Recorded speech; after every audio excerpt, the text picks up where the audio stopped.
Hey yo, ¿qué pasó? It's your boy Octagon Jones coming at you live after UFC 269. Well, I'm not live, but I'm coming at you live. I don't know how to feel, man. That was crazy. I'm gonna pull up the card here to refresh myself because there was so much earth-shattering shit happening for old Slick Diaz on that card that I'm honestly having a hard time recalling everything that happened. But, you know, I'm trying to put this out very quick, right after the fact, film like a raw reaction. That's what I'll say. That's what I'll say so far is. So first fight of the night was probably Jillian Robertson versus Priscilla Cachoeira. My picks were honestly my picks were really accurate, except the ones that I was like trying to play mystic darts with, I'm trying to connect to my Wi-Fi here. I didn't want to lose the mojo to get going as far as like filming this was concerned. So give me 1 second. We have nice Wi-Fi. It's my computer that I think the internet card or whatever. I don't know anything about computers. Well, this is just great. Been on all day, now it won't connect. But okay, so the first one was Jillian Robertson versus Priscilla Cachoeira, and I called that first round submission. I mean, Priscilla Cachoeira was coming in like 10-3, 11-3 or something, and then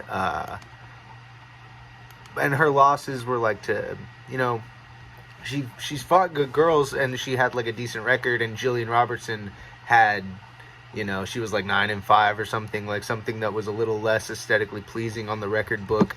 And Jillian Robertson was actually like kind of on a competitive like slide as far as picking up some wins recently is concerned. She's been partaking in a lot of grappling like circuit events, and she's been picking up a lot of losses. She also had a loss like semi recently in the UFC, I think, but I was just looking at it and I was like, man, she's like spending a lot of time out on these grappling tournaments. She's probably going to look to engage that like quickly. She's already in the mode of it, so that's what ended up happening. She got the buzzer beater, whatever kind of submission it was. I don't even know if it was I don't do jiu-jitsu, as you can tell, but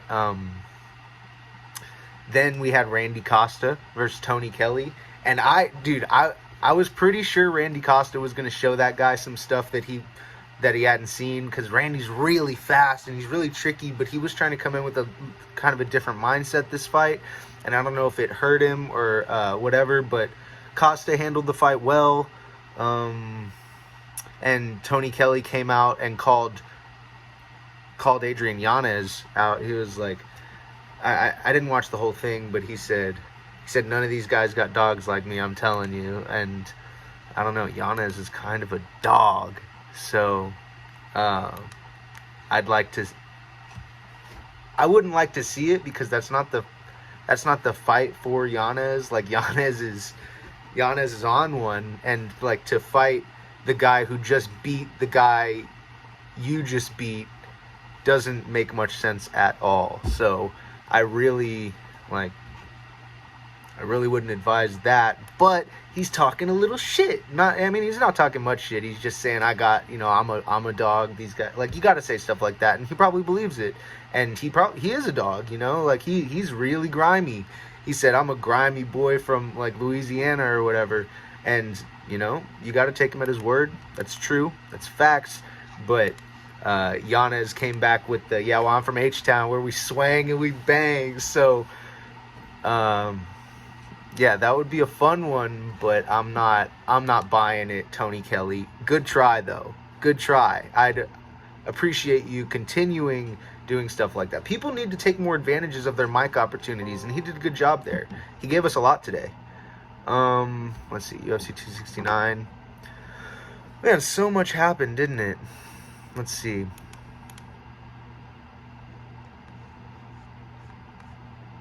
So I'm 1-1 so far in the first two, right? I'm watching the card. Then Ryan Hall, I picked him to defeat Derek Minner by a decision. That was I saw a really funny tweet. It said Ryan Hall wasn't able to finish, which is crazy because Joe Rogan was sucking him off for 15 minutes straight. And I thought that was pretty good. Sorry for the illicit language, YouTube. I was quoting. I'm a field journalist, so Ryan Hall, they were doing some flippy dippy shit on the floor, and yeah, I mean Derek Minner is a good grappler, so I mean both of those guys like make mistakes in their losses, and that was just a good it was pretty clear. Ryan Hall pretty much won clearly, but Derek Minner, what else is he gonna do? I mean, neither of them are badass strikers or anything. So they were just having a good old fight on the ground and on the feet. There's not so much to say about Ryan Hall, Derek Minner, but I was satisfied with that. And then we had Blanchfield, Maverick. That was hype. 2 young bucks in the flyweight division for the women. Miranda Maverick, she's coming off that controversial loss, but she was gaining some steam. Former champions saying she will be a future champion. I'm sure they'll probably stand by that because Miranda Maverick's really good. She's got some things to shore up, of course, but she's still young. And Erin Blanchfield, even younger, dominated her. The Erin Blanchfield was incredible, and she was one of my Slick Diaz Fighter Watch fighters. I was very, very pleased with her doing the decision just like I asked for. Yeah, I mean, it would have been cool to see her get a finish and stuff, but I like that they went the distance because it let us know where both of them are at, let us know that they can, handle, or in Miranda's case, maybe not so much, handle a drawn out exchange like that. Maybe Miranda needs to realize she needs to come at it through different avenues, and Blanchfield showed that she is really, really good. So kudos, thank you for that fight, ladies. Andre Muniz submitted Eric Anders in the first round. I think I picked him to submit him in the second, but fuck it, we move. Andre Muniz is the arm collector. I came up with a nickname for him on Twitter today, and it was Elbow Grease. I like that one a lot. I'm saying a lot. I'm still in shock at what happened. It was such a crazy card. Did it again. Yeah, so he submitted Jacare, took his arm, broke it. It was crazy. And then he got Anders out of there with the quickness. So that was pretty cool. I kind of went as expected. Muniz is dangerous. When Alex Pereira, not quite. When he fought and got the big flying knee knockout over Andreas Michailidis, and he was in a clinch grappling exchange against the fence the whole time, halfway on a knee for the first round before getting the knockout early in the second, I tweeted immediately. I said Muniz would handle that man. So I think that, not to get too off topic, but Poatan, he could probably beat a lot of these guys, but I don't think Muniz is one of them. Muniz comes away with another solid, easy-peasy victory tonight. Then we had Bruno Silva just run through Jordan Wright after Jordan Wright kind of hurt him real early, and then Bruno Silva he dispatched of that man. The Beverly Hills Ninja was dispatched. Tai Tuivasa got the big second-round knockout, which was beautiful. I mean, Tai Tuivasa, he's just a blast, right? Every time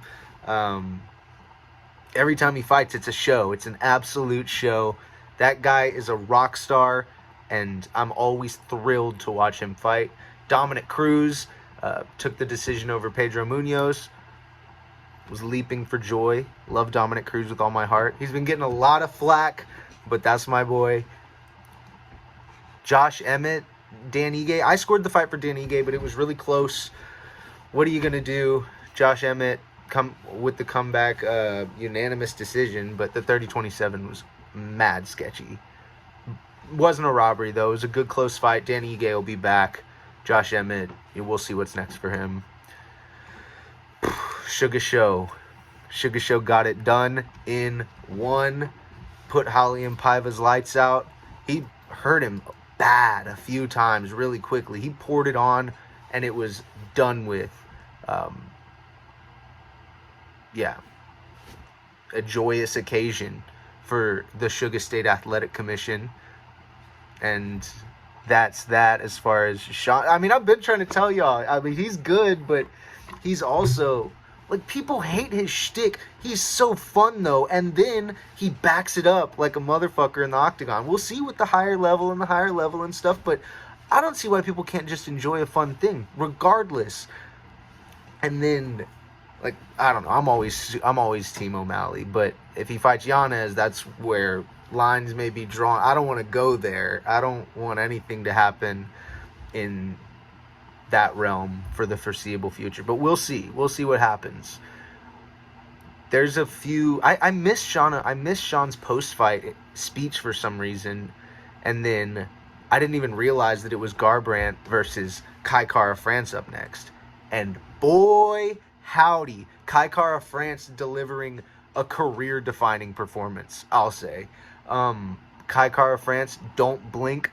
He had that string of decisions in his UFC career, and then he finally got the big don't blink finish over Rogerio Bontorin.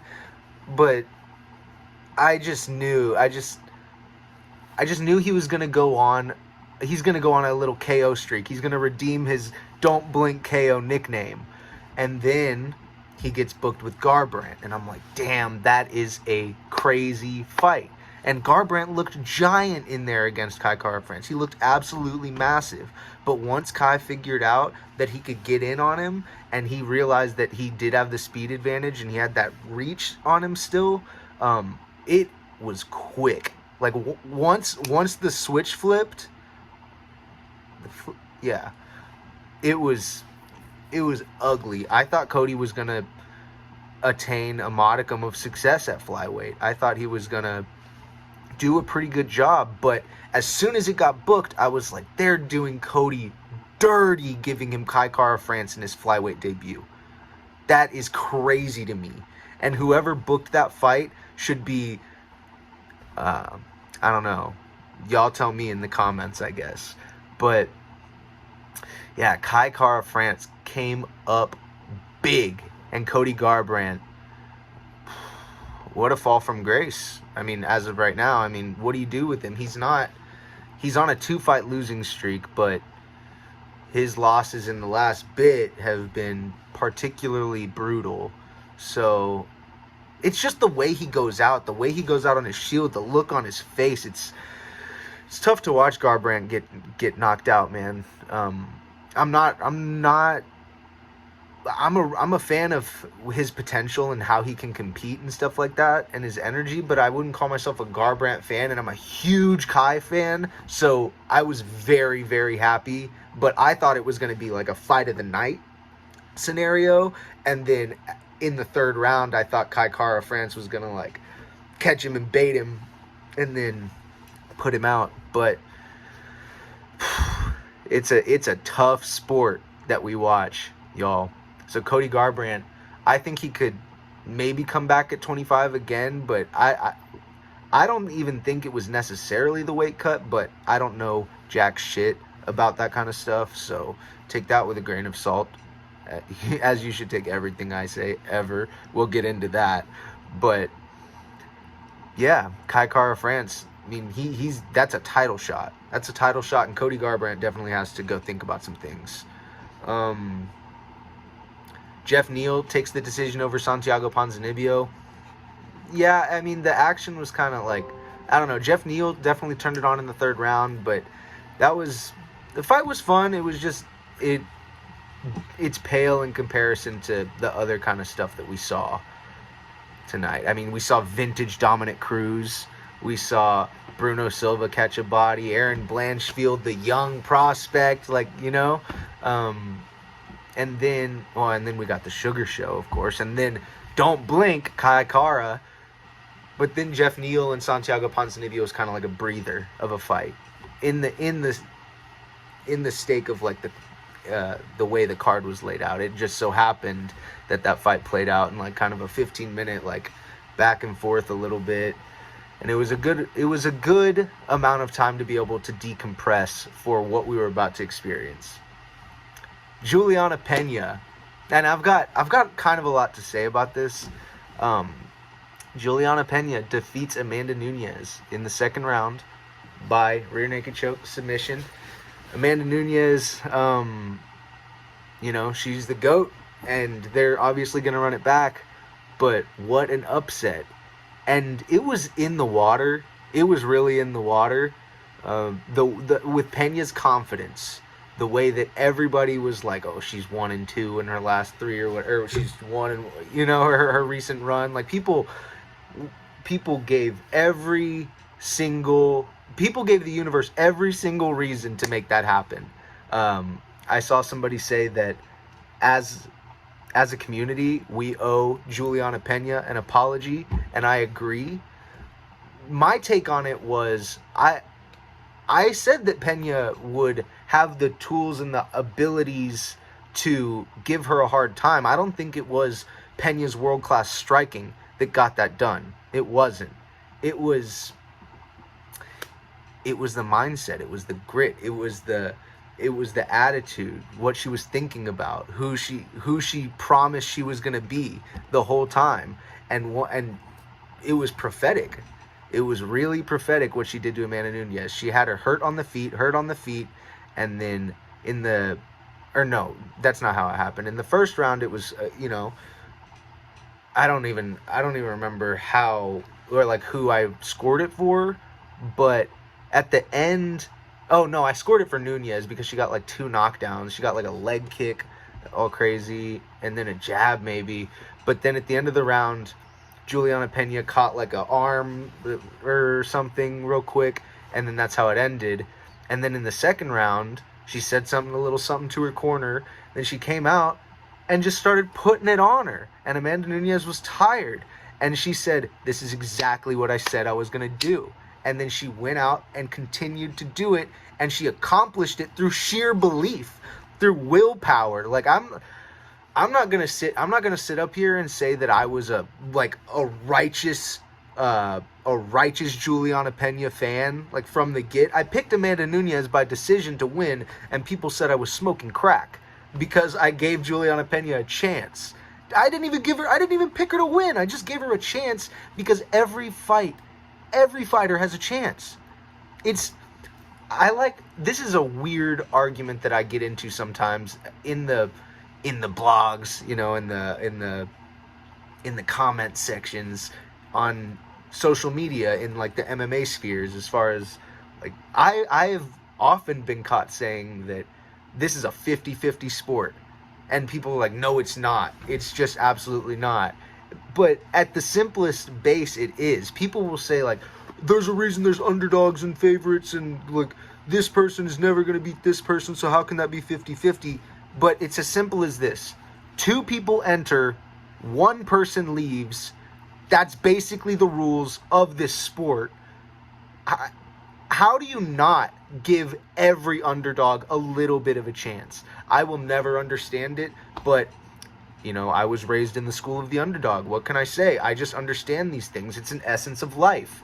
I hope that we all can learn from this. Because I tweeted like 2 weeks ago, I was like, don't make me take Pena. I was joking. But, I said that it doesn't matter what I said, because Pena let her actions do the talking for her in the octagon and eliminated Amanda Nunes. She hunted down the Lioness, and now she is the women's bantamweight champion. And who'da fucking thought? There were plenty of people who tweeted it, of course, as is with every fight. There's a few people that pick everybody, but man, this was really, it was in the water, like I said. No one was giving her a chance, really. Everyone was saying, oh, her only hope is this or that, and Amanda Nunes is going to, she'll be lucky if there's anything left of the corpse, like, for real. And that's why I always try to operate within a certain range of respect when talking about these fighters, because like that's so disrespectful. And then for her to go out and do that and shut your fucking mouth, that's crazy. What a moment. The craziest upset I've ever seen, probably.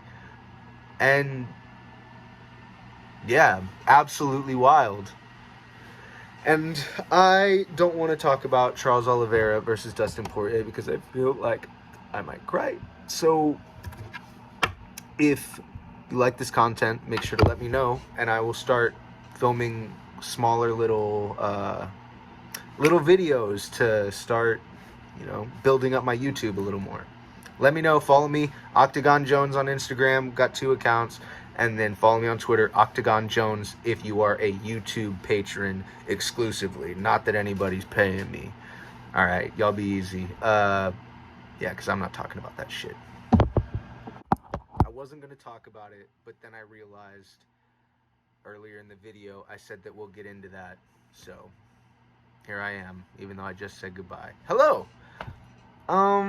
What was I saying that about earlier? Oh yeah, take everything I say with a grain of salt, because Dustin Poirier, this is where my bias, and like, of course I had to pick my guy. Everybody was like, a lot of people were picking Dustin. People almost weren't giving Oliveira a chance, which I also thought was crazy. Not to the extent of Pena, obviously, not in the slightest or the least, but Dustin Poirier was a favorite as the non-champion, which is a little out of the ordinary.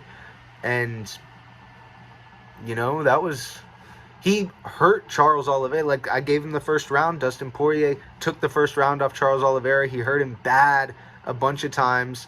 But Charles Oliveira said he's just going to keep walking into the fire. And then he found this way to keep engaging with Dustin and wrapping around him and bringing him down against the cage and implementing his game plan. And then it got particularly ugly in the second round. And then he submitted him semi-quickly in the third round. And this is where I shoved my foot in my mouth, which is why I've been saying and like and because my mouth it's still not right because my foot was so far up it. I picked Dustin Poirier to submit Charles Oliveira. I just thought that, look, Charles Oliveira, what was scaring me most about this matchup? I'll list a few things, because Charles Oliveira, I said the bespectacled Brazilian is terrifying me right now. Earlier, every time I do this, I'm talking about like I'm tweeting. I'm not playing like I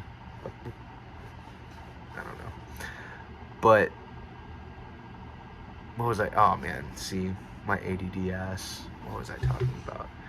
But Charles Oliveira, yeah, he just walked through it, man. He proved that he's got real championship mettle, real heart.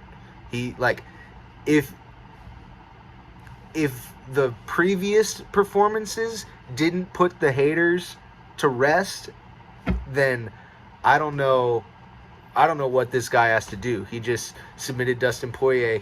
He just made Dustin Poirier tap. Dustin Poirier didn't want to give him his back, and that's exactly what Charles Oliveira did. He got his back. Like, how good is Charles Oliveira? There's gonna be discussion soon. Like, I think my man Tev Talks on Twitter was talking something about if Charles Oliveira can sustain this championship run and he can put together a defense list, we're gonna be having some serious conversations. So I don't want to indulge those too deeply, so I won't get into what conversations could be had, but just know they're serious. Where does Dustin Poirier go from here? I mean, he's still one of the best fighters in the world. I still think he can be a champion, but there's a plethora of options for him right now. I mean, think of the guys that he could go fight right now. What a roster. Dustin Poirier's got him lining up these days because he himself has turned into a gentle superstar. He's not going to tell you, he's going to show you. And he came up short tonight, but Dustin Poirier is still my lightweight king. Charles Oliveira was the better man tonight. Dustin Poirier was very emotional coming into the octagon. He looked not as not as ready to go as you typically see Dustin Poirier. He was probably thinking about the matchup a lot. I don't want to speak for Dustin, but Charles Oliveira is a dangerous, dangerous man. So, that was a really, really, really big moment, a really big opportunity for Dustin Poirier. I'm only speaking about Poirier so much because I'm such a giant fan of him. I respect the hell out of Oliveira, but that's a different thing. Like, when we exist in this space as MMA fans, we tie ourselves pretty deeply to some guys, and Dustin Poirier is really one of those guys for me. So this one really hurt. Charles Oliveira couldn't lose to a better guy, though. How humble and inspiring is he? What a champion that the lightweight division has currently. Up next is Justin Gaethje for him. Can't let him revel in his moment over Dustin Poirier too long, because we got a division that is chomping at the bit to get at Charles Oliveira's belt right now. Dustin Poirier is going to be fine. That's a fighter's fighter.